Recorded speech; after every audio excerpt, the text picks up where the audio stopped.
Un, deux. Ça va? Timide. Bonjour. Comment allez-vous? Ça va, merci. Ok. Alors, on va retrouver Jésus un jour. Parce que là, ici, on n'est que de passage, comme ce chant l'a dit. Mais, un, deux, vous m'entendez? Le voyage qui nous amènera vers Jésus, vers le ciel, vers notre nouvelle Jérusalem, eh bien, ce voyage-là est réservé à quelques personnes. Il y a un chant qui dit « On ira tous au paradis ». Mais ça, c'est un mensonge. Je voudrais que tout le monde aille au paradis, hein. Mais malheureusement, tout le monde n'aime pas Dieu. Ou si des personnes se réclament d'aimer Dieu, ne l'aiment pas conformément à ce que Dieu attend que nous portions, l'amour que nous portions pour lui. Alors, je ne sais pas ce matin si vous aimez Dieu. Moi, j'aime Dieu. Et ce matin, je vais parler de l'amour de Dieu. J'ai l'impression que c'est timide ce matin. Vous êtes là? Amen. Ok. Et du coup, moi j'aime Dieu. Est-ce que vous aimez Dieu? Ok. Bon, c'est important, c'est le sujet, hein, c'est le sujet. C'est la passion que nous avons pour le Seigneur. Vous savez, l'amour de Dieu, c'est un vaste sujet. On peut parler de l'amour de Dieu, que Dieu a pour l'humanité. Mais là, je vais parler de l'amour de Dieu que nous avons pour Dieu. L'amour de Dieu. L'amour envers Dieu. C'est un thème très très vaste, le sujet de l'amour, parce que ça nous engage aussi sur l'amour du prochain, l'amour de l'œuvre de Dieu, etc. Mais là, je vais vous parler ce matin de l'amour de Dieu. Et Jésus nous parle de l'attitude que nous devrions avoir en tant qu'enfants de Dieu, en tant que nous qui avons de l'amour pour le Seigneur. Et voilà ce que Jésus dit dans Matthieu chapitre 6, le verset 19.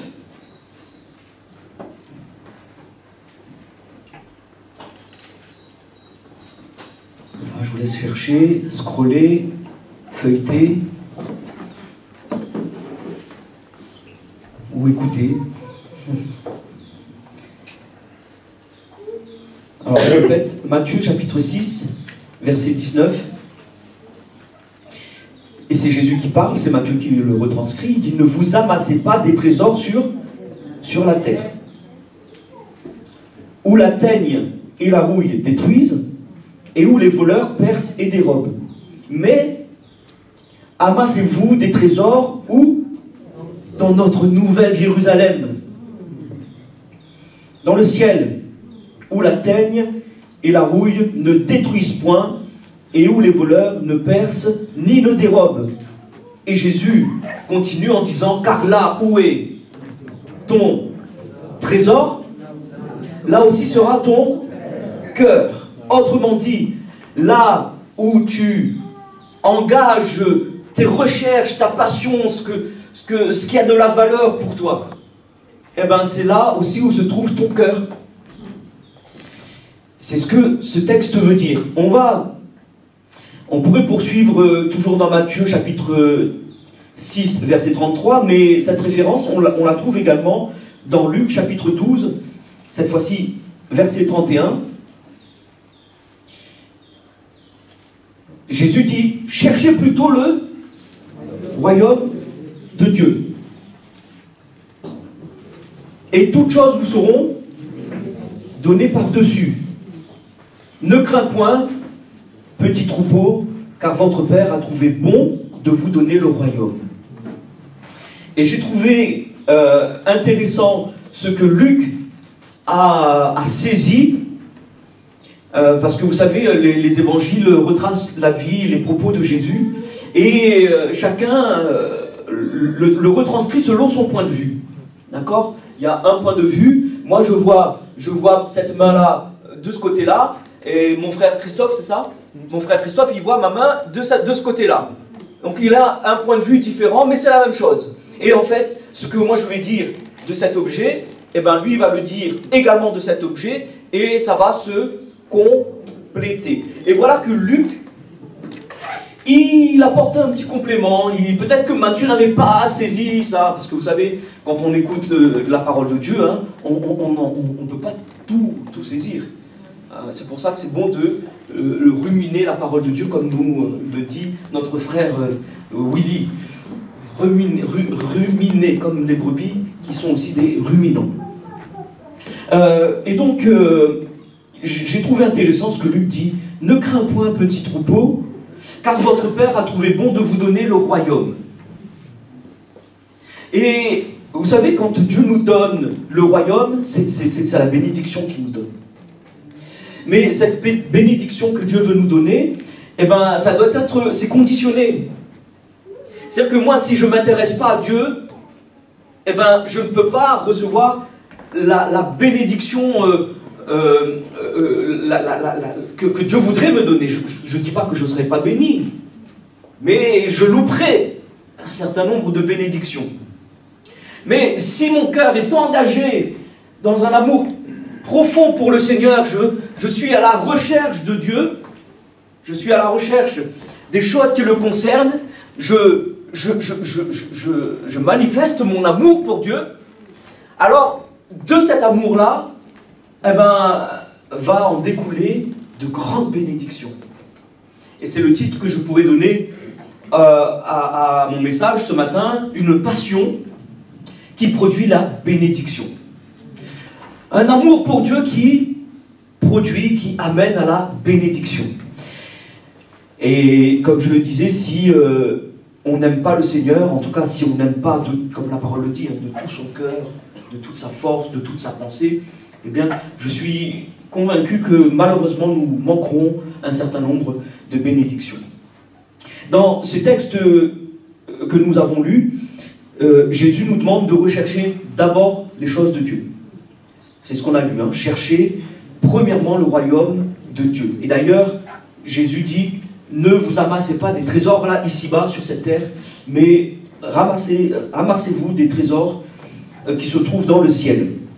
Donc, Jésus, ici, nous demande, j'ai même pas envie de dire, il nous invite, hein, il nous demande, cherchez. C'est pas une invitation, c'est quelque part un ordre.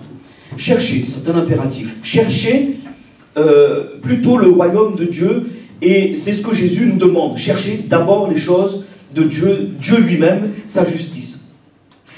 Je ne sais pas si ça vous arrive, moi ça m'arrive. Ça fait quelques années maintenant que je marche avec le Seigneur, et je sais que dans mon parcours, il m'arrive parfois que des fois ma concentration, mon intention se détourne de Dieu pour se tourner vers peut-être des solutions, des choses, des projets, des choses qui appartiennent à ce monde. Quelque part, c'est pas mauvais. C'est pas mauvais de chercher, ben voilà, par exemple, un travail, de chercher à exceller dans le monde professionnel, voilà, d'exceller peut-être dans le monde social, peu importe, c'est pas un problème. Mais le problème vient à partir du moment où ces choses-là prennent la place de Dieu et nous empêchent de concentrer notre cœur vers Dieu. Parce que ce que Jésus dit, là où est notre trésor, c'est là que se porte notre cœur. Quelque part, j'ai envie de dire, dis-moi ce que tu aimes, et je dirai où se porte ton cœur. Et si nous aimons plus les choses du monde que Dieu, eh bien, mon cœur se tournera vers le monde. Par contre, si j'affectionne les choses de Dieu, je chéris la parole de Dieu, les choses qui concernent Dieu dans mon cœur, alors je peux dire que mon cœur est tourné vers Dieu. Vous connaissez l'histoire de Lot et d'Abraham, Abraham et Lot. À un moment donné, il a fallu faire un choix pour ces deux hommes. Et Abraham dit à son neveu, ben écoute, choisis, il faut qu'on se sépare. Là, tu commences à prendre un peu plus de place et nos serviteurs, nos bergers se chamaillent entre eux. Écoute, ce qu'on va faire, c'est qu'on va se séparer. Et si tu vas à droite, ben, j'irai à gauche. Si tu vas à gauche, j'irai à droite. Et Abraham donne le choix à Lot en disant, choisis. Et Lot, il voit quelque chose, la plaine de Sodome et de Gomorrhe. C'était comme le jardin de l'Éternel. Comme. Et Lot, il regarde ça et il dit, oh là là, il ne sait pas ce qu'il a fait, tonton Abraham. Tonton Abraham, il ne sait pas ce qu'il a fait, il me donne le choix. Ben, je vais choisir là, moi. Ah, il ne sait pas ce qu'il va rater, tonton Abraham. Et bien, Lot dit à son tonton, son oncle, eh ben, mon cher oncle, voilà, je vais aller dans la plaine, là, c'est magnifique, c'est beau. Et Lot part à Sodome et à Gomorrhe. À un moment donné, dans son parcours, la Bible dit que Lot était assis aux portes de la ville. C'est-à-dire qu'il siégeait, qu'il avait une position importante dans cette ville. Et quelque part ailleurs, toujours dans cette histoire de Lot, à un moment donné, la Bible dit que Lot, quand Dieu l'a épargné, lui et sa famille, du jugement qui pesait sur Sodome et Gomorrhe à cause de leur péché abominable, eh bien, Lot et sa famille prennent la fuite, et à un moment donné, il ne reste plus que Lot et ses filles. Et les filles de Lot, qu'est-ce qu'elles vont faire? Elles vont commettre l'inceste avec leur père. Pourquoi? Parce que c'est une question de mentalité, d'éducation. Lot avait engagé ses enfants, il s'était engagé lui-même dans cette vie de Sodome et de Gomorrhe. La mentalité l'avait gagné. Si bien que son trésor était là. À partir du moment où son trésor y était là, eh bien son cœur était là. Son cœur était là. Et toute sa vie nous montre, jusqu'à même le choix de leurs filles, de ses filles, pardon, qui, elles ont raisonné parce qu'elles ont dit, ben, c'est comme ça que ça se passe. Hein. Elles étaient habituées à vivre des péchés immoraux.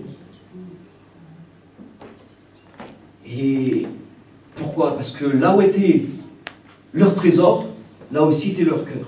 Ou je peux dire, là où était leur cœur, et bien là était leur trésor. Tonton Abraham, c'était différent. À un moment donné, Dieu lui dit, une fois que les deux se séparent, Dieu lui parle. Il lui dit, écoute, voilà ce que je te donne. Mais Abraham reçoit une promesse de Dieu. Parce qu'il avait fait le bon choix. Pourquoi? Parce que son cœur était tourné vers Dieu. Parce que son cœur était tourné vers Dieu et les choses qui concernaient Dieu. Son trésor, c'était Dieu. Et nous, aujourd'hui, nous sommes le fruit j'allais dire tonton Abraham, mais là, c'est pas tonton Abraham, c'est papa Abraham. Papa Abraham a beaucoup d'enfants. Et oui, parce que Abraham devient notre père dans la foi. Nous sommes les fruits, nous sommes l'héritage, nous sommes la bénédiction qui a découlé de la promesse que Dieu avait faite à Abraham. Je te bénirai et les nations seront bénies en ton nom. Donc tous ceux qui engagent le pas de cet amour pour Dieu, comme Abraham l'a fait, appartiennent à cette famille. Et nous sommes le fruit d'un amour. De l'amour d'un homme pour Dieu. Abraham a aimé Dieu. Et Abraham a donc été béni. Parce que l'amour que l'on porte à Dieu, eh bien ça engage une bénédiction. Amen. Moi je crois que chacun d'entre nous, on aime le Seigneur, il n'y a pas de doute là-dessus. Mais nous sommes encore dans cette tente. Et la Bible nous met en garde par rapport à l'amour qui peut se refroidir. Et ce matin, moi j'aimerais nous inviter à chacun d'entre nous à réviser quelque part notre marche, de dire où est-ce que j'en suis par rapport à l'amour que je porte à Dieu. Est-ce que j'ai ce premier amour? Est-ce que je suis toujours passionné pour Dieu? Parce que je le disais, en tout cas ça peut n'arriver qu'à moi, hein, peut-être, mais dans notre parcours, c'est notre parcours chrétien, notre marche chrétienne, ça nous engage aussi dans une forme de routine, quelque part. Il y a des routines qui sont bonnes, il y a des routines qui sont moins bonnes, mais à un moment donné, il y a des choses qui peuvent s'estomper, de dire, on a l'habitude de ça. J'ai l'habitude de l'amour de Dieu. J'ai l'habitude de venir au culte. J'ai l'habitude des choses de Dieu. Et le fait d'en avoir l'habitude, ça nous fait diminuer dans notre passion, dans notre flamme pour le Seigneur. Ça peut arriver. Ou ça n'arrive qu'à moi. Bon, ça n'arrive qu'à moi. Donc je me prêche à moi ce matin et je bénis le Seigneur pour sa parole, pour moi. Oui, ça nous arrive. Hein. Et moi j'ai écrit, il se peut que durant notre marche, avec le Seigneur, à un moment donné, nous ayons plus tendance à considérer les choses de ce monde plutôt que le royaume et la justice de Dieu. Et donc, le fait d'être attaché davantage, de considérer plus les choses de ce monde, ça fait que notre regard s'y porte, comme Lot. C'est que, quelque part, nos regards s'y attachent, notre cœur s'y tourne vers les choses de ce monde, notre attention, notre concentration. Mais le Seigneur, ce matin, il nous encourage à le chercher, lui. Et car là où on porte notre cœur, c'est là où se porte notre trésor. Donc si notre cœur est tourné vers le Seigneur, eh bien, nous aurons notre cœur, notre engagement envers lui, et Dieu ne manquera pas de bénir ça. Dieu ne manquera pas de bénir notre vie. La première pensée que j'aimerais apporter dans cette thématique de l'amour pour Dieu, c'est que Dieu lui-même, il nous a aimés. Et Dieu ne nous a pas aimés d'un amour humain, parce que nous, l'amour qu'on connaît, c'est l'amour humain. Et on a du mal à saisir l'amour de Dieu. Bien que Dieu nous environne de son amour, Dieu dépose en nous son amour, nous avons, intellectuellement parlant, du mal à saisir cet amour. Ça nous dépasse, c'est un mystère. Mais nous pouvons vivre l'amour de Dieu, ça c'est pas le problème. Mais si nous essayons de comprendre l'amour de Dieu, c'est un peu compliqué. Mais Dieu prouve son amour. Et ce n'est pas un amour qui est attaché à les événements, à une circonstance. L'amour que Dieu nous a porté n'est pas lié au fait que nous étions aimables. L'amour que Dieu nous a porté n'est pas lié au fait que nous sommes parfaits.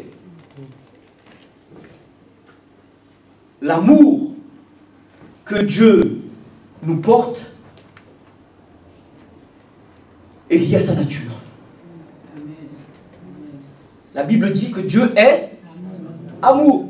Et il y a plusieurs dimanches de cela, je faisais la remarque que quand on dit que Dieu est amour, c'est dans le sens du verbe être, un verbe d'état. C'est un pupitre, c'est sa nature, il ne peut pas être autre chose qu'un pupitre. Et donc, Dieu est amour. C'est pas qu'il a de l'amour, c'est pas qu'il porte de l'amour, il est amour. Et voilà pourquoi Dieu aime. non pas comme nous pouvons aimer, mais Dieu peut nous aider à aimer comme lui. Et nous allons y venir dans un instant. Et la Bible dit que Dieu ne nous a pas aimés parce que nous étions bons, parce que nous étions aimables. La Bible dit que Dieu nous a aimés. Pourquoi? Parce qu'il est comme ça. Mais comment Dieu prouve son amour? La Bible dit, c'est Paul qui le cite, car lorsque nous étions encore sans force, Christ, au temps marqué, est mort pour des justes, pour des bons, pour des personnes parfaites. Eh non, Christ est mort pour des impies. Christ est mort pour des ennemis de Dieu. Christ est mort pour des personnes qui étaient loin, séparées de Dieu. Pour des impies, pour des pécheurs. Pour nous. Jésus est mort pour nous.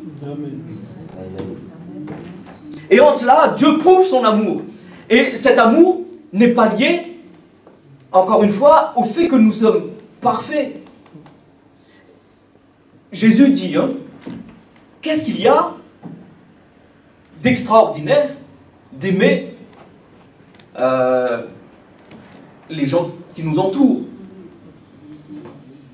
Et Jésus rajoute, même les méchants, même les pécheurs, même ceux qui ne connaissent pas Christ, aiment leur entourage, leur famille, leurs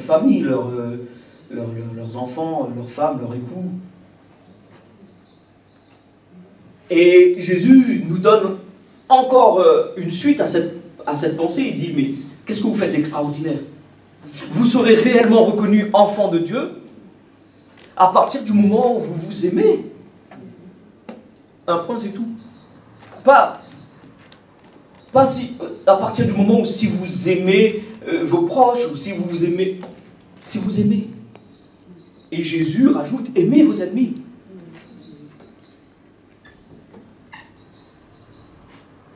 Ça, c'est le chemin que Dieu nous montre au travers de Jésus. Jésus a aimé des gens qui étaient ennemis de Dieu.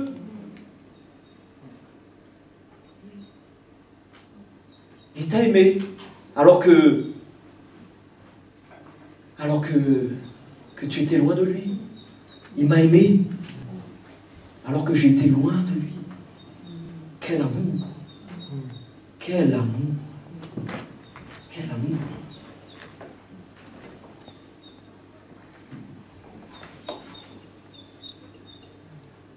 Et l'apôtre Jean dira dans ce beau livre qu'est l'Apocalypse, Révélation, chapitre 1er, verset 5, à celui qui nous aime, qui nous a délivrés de nos péchés, qui a fait de nous un royaume, qui a fait de nous des sacrificateurs pour Dieu son Père. À lui soit la gloire, la puissance. À lui qui? À lui celui qui nous a aimés. Il nous aime. Il t'aime. Et l'amour que nous devons porter pour Dieu commence là. Commence au fait de considérer l'amour que Dieu lui-même a porté envers nous. Parce que c'est le chemin qui nous montre. Et là, j'en viens à mon deuxième point. Dieu nous montre un exemple au travers de Jésus, au travers de lui-même, hein, en tant qu'homme, qui vient aimer l'humanité et qui prouve son amour en mourant pour des impies. Et il nous dit, mais c'est ça le chemin. Et ce matin, j'ai envie de nous dire, empruntons ce chemin. Nous l'avons emprunté, je ne veux pas douter de ça. Mais je crois que, comme toute chose, nous devons progresser. Nous avons pour mandat de grandir. Paul dit, mais c'est pas bon de rester des bébés spirituels. Il faut grandir. Et donc, mon deuxième point, c'est que l'amour que Dieu nous a porté et qu'il a mis en nous, eh bien, ça doit être manifesté aussi. Manifesté déjà envers Dieu. Parce que la Bible dit, tu aimeras ton Dieu. Premier des commandements. Et tu aimeras ton prochain, mais ça suit. Et de rajouter que la loi toute la loi est contenue dans ces deux commandements. Tu aimeras Dieu et tu aimeras ton prochain. Et à partir de cet amour inconditionnel, de cet amour qui n'est pas lié au temps et aux circonstances, de cet amour que nous portons envers Dieu malgré les luttes, malgré les combats, malgré les épreuves, malgré les injustices, malgré les incompréhensions, l'amour que nous portons envers Dieu n'est pas soumis à ces choses-là. L'amour que nous portons à Dieu est soumis au fait que Dieu nous a donné cet amour. L'amour de Dieu. Et donc, nous n'aimons plus charnellement. Nous n'aimons plus émotionnellement. Nous aimons parce que Dieu a mis sa nature en nous. Mais comme nous sommes imparfaits, eh ben nous devons grandir dans cet amour. Nous devons progresser dans cet amour. C'est facile pour Dieu d'aimer. Parce que c'est sa nature. Parce qu'il est amour. Ça, c'est vrai. Et vous pouvez me dire, mais Alain, moi, je ne suis pas Dieu. Hein. Oui, c'est vrai. Moi aussi, je ne suis pas Dieu. Mais la Bible nous parle d'un certain nombre d'hommes et de femmes qui, par leur attachement à Dieu, à sa justice, à son royaume, à ses préceptes, ces hommes et ces femmes ont été des instruments de bénédiction pour leurs contemporains. Pourquoi? Parce qu'ils ont aimé avant tout Dieu, ses projets. Notre vocation, c'est quoi? Paul parle de vocation. Hein. Paul, dans Philippiens, chapitre 3, verset 7, on peut lire le verset 14 si vous voulez. Chapitre 3, verset 7 à 14, mais je ne sais pas si on peut tout lire, mais on va voir. Il est quelle heure?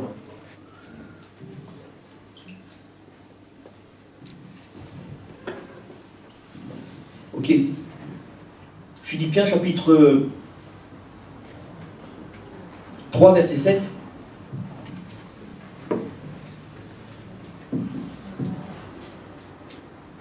Paul, c'est un exemple incroyable hein, par rapport à l'amour qu'il a porté. Hein. Il était passionné de Dieu, mais il empruntait le mauvais chemin. Au point qu'il pensait que les chrétiens, c'était des personnes qui étaient contre Dieu. Donc il s'était révolté, il avait tué, il avait persécuté les vrais chrétiens, ceux qui aimaient vraiment Dieu. Parce que lui, il avait une forme d'amour de Dieu dans son cœur. Mais pas le vrai amour, pas le bon amour.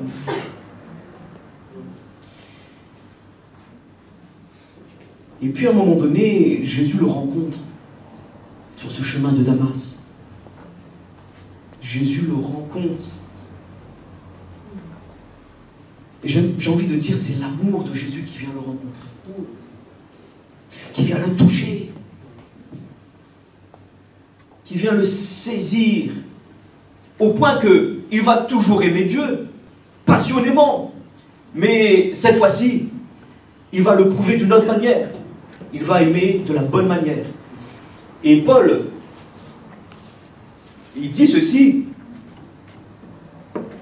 Mais ces choses qui étaient pour moi des gains, c'est-à-dire la renommée qu'il avait, hein, c'était un grand chef religieux. Hein.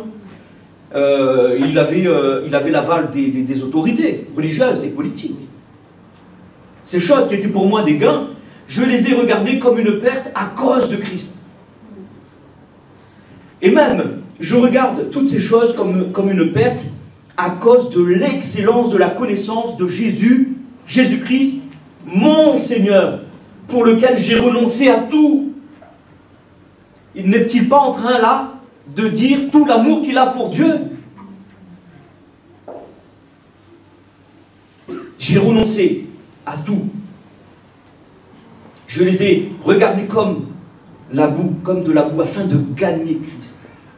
Et d'être trouvé en lui, non pas avec ma justice, celle qui vient de la loi, mais avec celle qui s'obtient par la foi en Christ, la justice qui vient de Dieu par la foi. Afin de connaître Christ et la puissance de sa résurrection et la communion de ses souffrances, en devenant conforme à lui dans sa mort. pour parvenir, si je puis, à la résurrection d'entre les morts. Ce n'est pas que j'ai déjà remporté le prix ou que j'ai déjà atteint la perfection, mais je cours pour tâcher de le saisir, puisque moi aussi, j'ai été saisi par Christ. Frère, je ne pense pas l'avoir saisi, mais je fais une chose, oubliant ce qui est en arrière, me portant vers ce qui est en avant, je cours vers le but pour remporter le prix de la vocation céleste de Dieu en Jésus-Christ. Paul parle de vocation. Notre vocation, c'est de saisir Christ. Parce que Christ nous a saisis à un moment donné, on a été confondus par son amour. On a été confondus par son amour. Il nous a saisis par son amour. Et la Bible dit, nous l'aimons parce que... Les petites interrogations. Nous l'aimons parce que... C'est, vous savez, les textes à trous, là. Nous l'aimons parce que...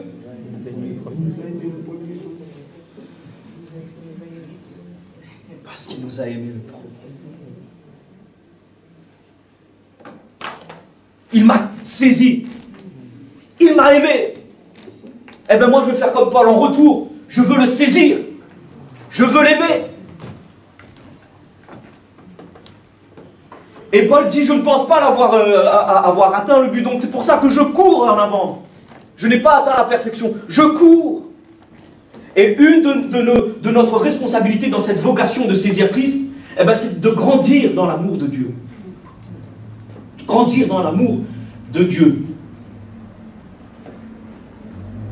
Progresser dans l'amour de Dieu.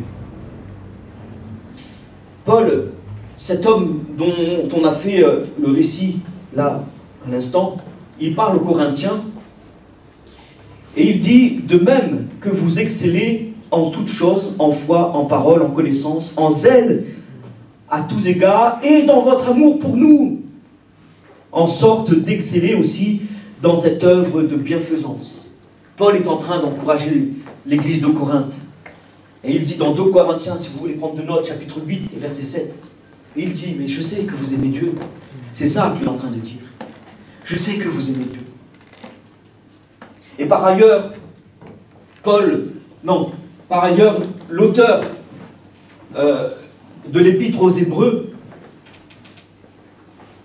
fait un reproche à ses lecteurs, et il dit, mais vous, en effet, qui depuis longtemps devriez être des maîtres. Et il parle au sujet des... pour pas faire de sortir le texte de son contexte, hein, il parle au sujet des rudiments de la base chrétienne. Des rudiments chrétiens. Vous pouvez le retrouver dans Hébreux chapitre 5, verset 12. Vous pouvez même lire tout pour comprendre le contexte dans lequel Paul parle. Et il dit, mais la base, les rudiments des choses de Dieu, ben, vous devriez être des maîtres là-dedans. Mais on devient spécialiste dans une matière à partir du moment où on affectionne cette matière.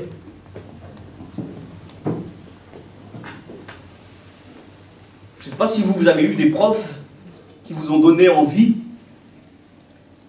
de suivre les cours. Et je ne sais pas si vous avez eu des profs qui vous ont aussi donné envie de suivre les cours.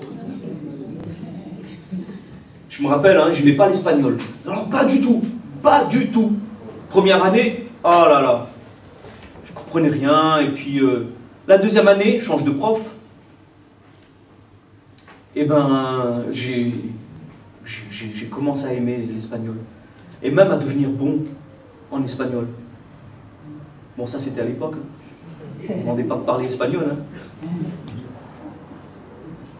No hablo muy bien espagnol.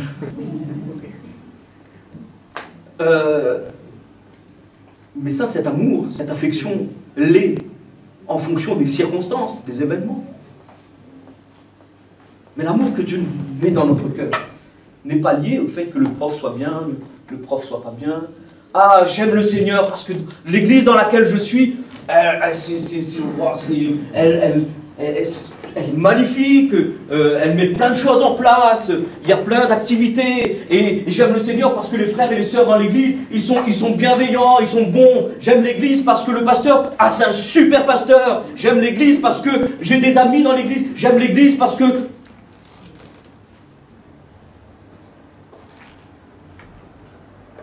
Et si nous aimons l'église comme ça, l'église ne peut pas être bénie de cette bénédiction que Dieu veut pour elle.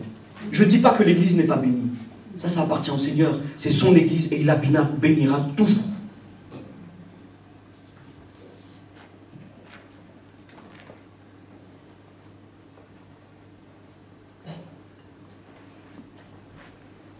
Un super groupe de louanges. Ouais.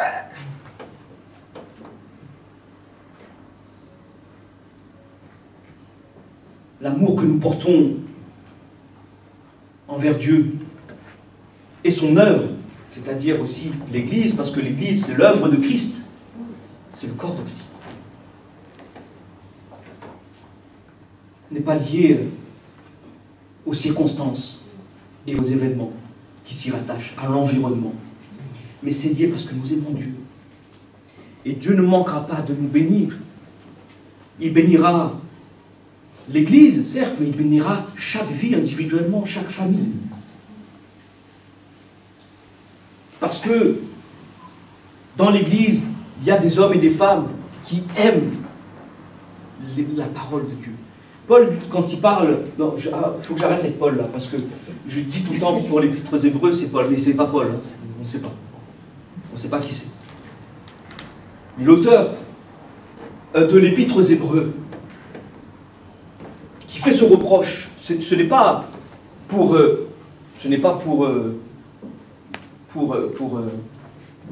rabaisser, mais c'est pour dire, mais voilà, je vous explique, il y a des choses que je vous explique, c'est compliqué à entendre, on vous expliquera ça plus tard. Mais pour les choses rudimentaires, vous devriez être des experts. C'est ça ce que Paul dit en hébreu. La base. Mais là où est ton trésor, là aussi sera ton cœur. Que si notre cœur est pour les choses de Dieu, eh bien,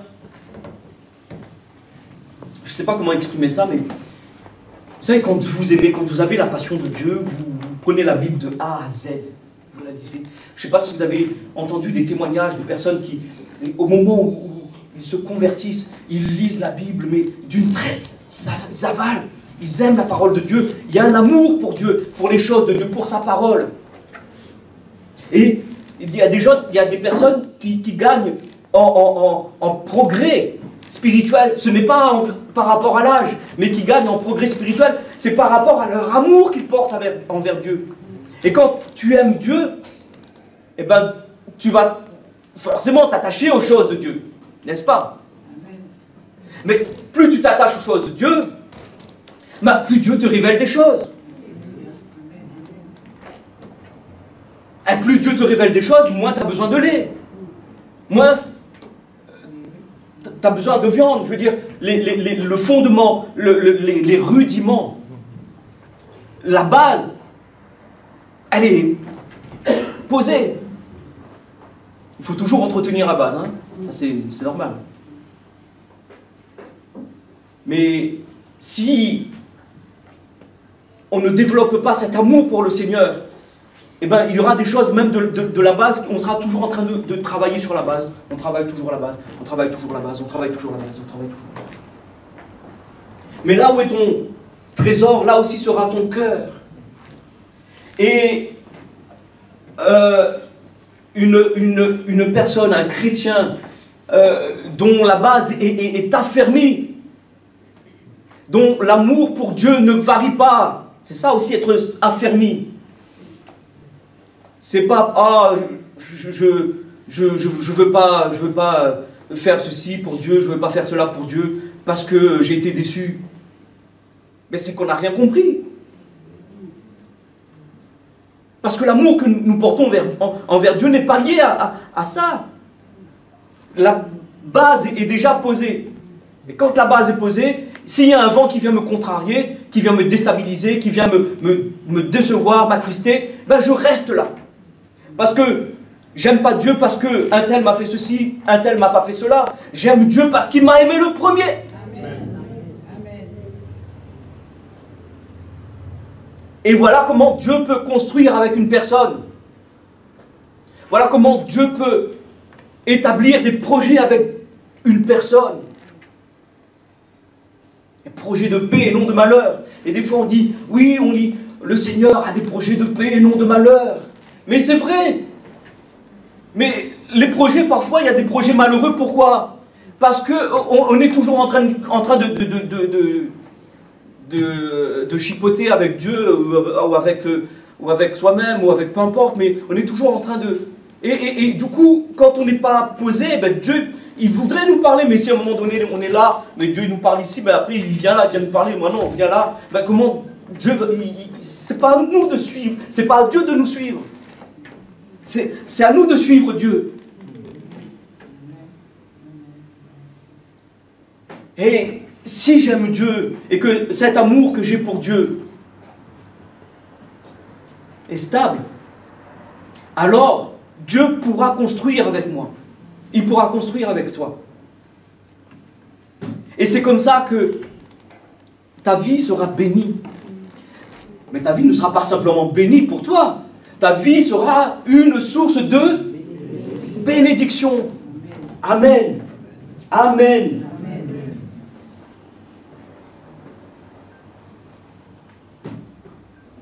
Je disais qu'il y a des exemples bibliques d'hommes et de femmes qui se sont positionnés pour le Seigneur. Est-ce que vous connaissez Gédéon? Gédéon, il aimait Dieu, mais il avait peur. Il avait des doutes aussi. Et quand Dieu vient le voir, le contexte très rapidement, il y a l'armée de Madian qui vient à chaque fois voler les récoltes, qui vient faire des dégâts, qui vient mettre le feu, qui vient... Les Madianites qui viennent mettre la zizanie. Et à un moment donné, ils se sont même alliés avec les Amalicites, et tous les deux, Amalicites et Madianites, viennent en Israël et ils viennent faire le désordre, ils viennent voler l'orge, ils viennent voler le blé. Et il y a un jeune homme, la Bible dit que tout le peuple était loin déjà de Dieu. Israël loin de Dieu et idolâtre. Mais dans ce contexte-là, il y a un jeune, je ne sais pas s'il était jeune, mais un jeune qui était attaché aux choses de Dieu. Et lui, il se disait, moi je ne veux pas me laisser abattre, mais je vais honorer ce que Dieu nous donne, la terre d'Israël, les récoltes, etc. Et il allait cacher ça dans les... Et donc Dieu voit. Il dit, c'est là, celui-là, il est attaché à mon royaume, aux choses qui me concernent. Alors je vais aller discuter un petit peu avec lui. Et Dieu s'approche de Gédéon en disant, tu vas aller combattre les Madianites. Gédéon, qui aimait Dieu mais qui avait peur. Vous connaissez l'histoire, je ne vais pas rentrer dans l'histoire, dans les détails. Seigneur, je suis faible, moi. Nous sommes faibles. Ah oui?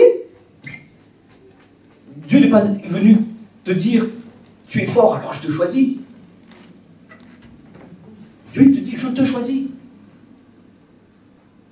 Et il ne t'a pas demandé la condition dans laquelle tu es. Il dit, je t'ai choisi. Et nous, on raisonne. J'ai envie de dire à quelqu'un ce matin, ne te dis pas que tu ne peux pas servir le Seigneur parce que tu es faible. Parce que si tu dis ça, ce qui est vrai, personne ne peut servir ici. Moi le premier. Personne ne peut servir.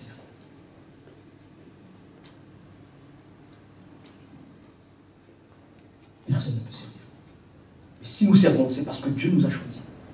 Et ce matin, j'ai envie de te dire que Dieu t'a choisi pour le servir, pour que tu sois cette source de bénédiction. Il t'a choisi parce qu'il t'aime, mais il t'a choisi parce que tu l'aimes aussi.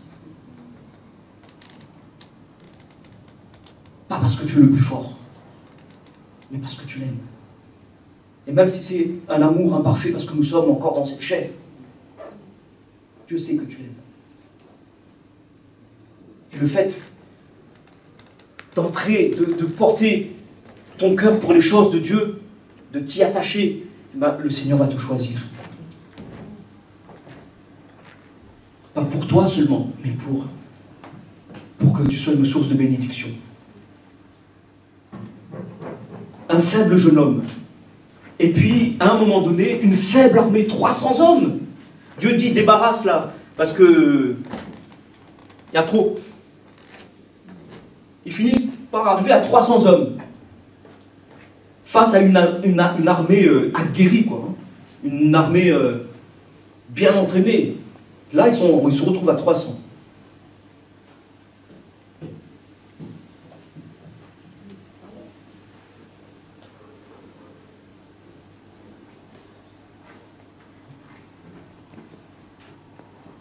Je vais prendre un texte. C'est dans Juges, parce que l'histoire de Gédéon nous est racontée dans le livre des Juges.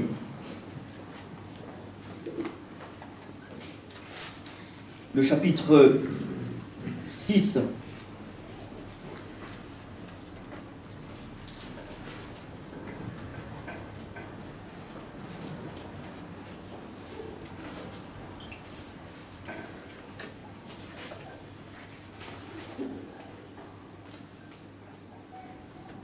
Israël fut très malheureux à cause de Madian. Et les enfants d'Israël crièrent à l'Éternel.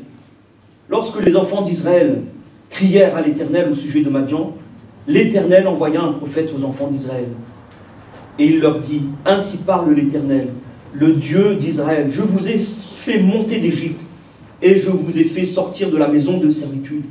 Je vous ai délivré de la maison des Égyptiens et de la maison de tous ceux qui vous opprimaient. Je les ai chassés devant vous, et je vous ai donné leur pays. Qu'est-ce qu'on lit là? On est en train de lire une prière. Les enfants d'Israël crièrent à l'Éternel.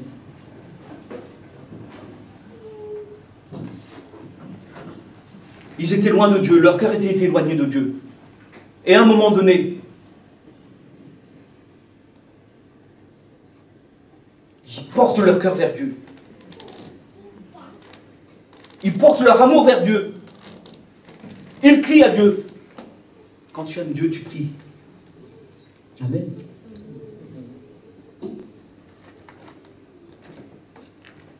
Il y a une arme efficace dans la prière pour la bénédiction, même si on est faible. Avec peu de force,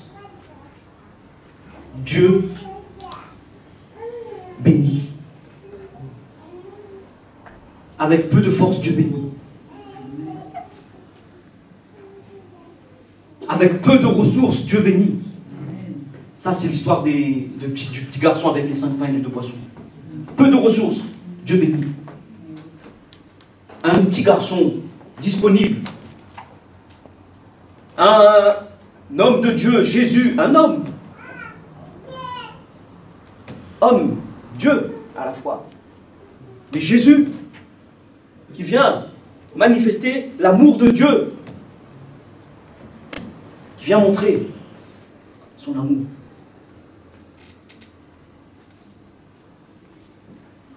Il se produit quoi? La multiplication des pains. 5000 personnes. Peu. Dieu bénit. Amen. Avec peu de force, Dieu bénit. Avec peu de ressources, Dieu bénit.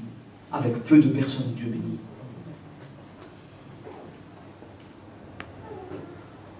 Ils étaient combien au début? Avant que nous soyons plusieurs dizaines de milliers de chrétiens, de croyants. Ils étaient combien au début? À croire, à suivre la voie, à suivre Christ. Quelques centaines.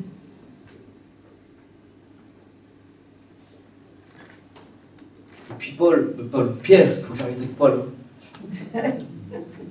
Pierre, saisi par le Saint-Esprit, rempli de l'amour de Jésus. Pierre, m'aimes-tu? Pierre, m'aimes-tu? Pierre, m'aimes-tu? Oui, Seigneur, tu sais toutes choses. Tu sais que je t'aime. C'était un aveu de sa faiblesse dans son amour. Église de Morsan, est-ce que tu aimes le Seigneur? Mon frère, ma soeur, est-ce que tu aimes le Seigneur? Pierre, m'aimes-tu? Alors paie mes brebis. Et Pierre ne savait pas qu'il allait être un des leaders de l'Église, qui allait grossir. Après, au moment de la Pentecôte, Pierre, animé de l'amour et de l'Esprit de Jésus, prêche la parole de Dieu. Et de cet amour qu'il a pour le Seigneur, une bénédiction. Peu de personnes. Dieu bénit. 3000 âmes, je crois, se sont converties. 3000 âmes environ. Verset 41 du chapitre 2 de livre des Actes. Avec peu de force. Mon frère, ma soeur, Dieu veut te bénir. Et il veut que tu sois une bénédiction. Avec peu de ressources, Dieu veut que tu sois une bénédiction. Avec peu, ce que tu es, peu d'hommes, Dieu veut te bénir. Et je vais conclure. Ce qui compte pour le Seigneur, ce n'est pas le nombre, ce n'est pas les moyens, ce n'est pas les circonstances. Ce qui compte pour Dieu, c'est notre foi et notre amour pour lui. Même petite foi soit-elle. Et ce qui compte pour Dieu, c'est que nous voulions aussi grandir dans les choses qui le concernent. C'est en cela qu'on lui montre notre amour. C'est en nous attachant à ces choses à lui, en recherchant premièrement le royaume et la justice de Dieu, en nous amassant non des trésors sur la terre, mais dans le ciel. Amen.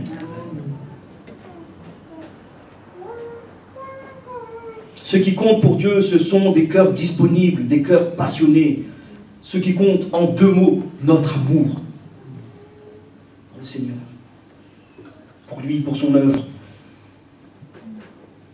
Et je vais terminer avec ce verset que j'ai cité tout à l'heure.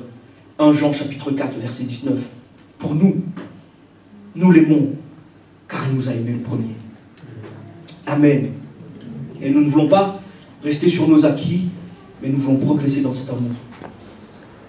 Amen. Amen.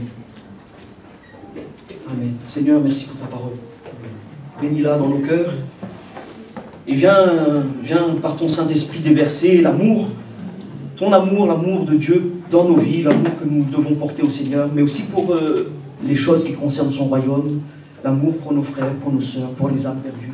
Tout ça, ça va avec, c'est son royaume. Seigneur, communique-nous ton amour. Fais-nous grandir dans ton amour. Parce que nous avons besoin de t'aimer davantage, de t'aimer mieux. Seigneur, aide-nous. Nous avons besoin de toi. Nous avons besoin de toi. Nous ne voulons pas avoir, Seigneur, un amour circonstanciel, mais un amour inconditionnel. Quoi qu'il arrive, quels que soient les temps, les circonstances, quel que soit l'environnement ambiant, quelles que soient mes émotions, quel que soit, Seigneur, je veux t'aimer. Toi et ton œuvre. Amen. Je laisse la place au pasteur. Soyez bénis, mes frères et mes sœurs.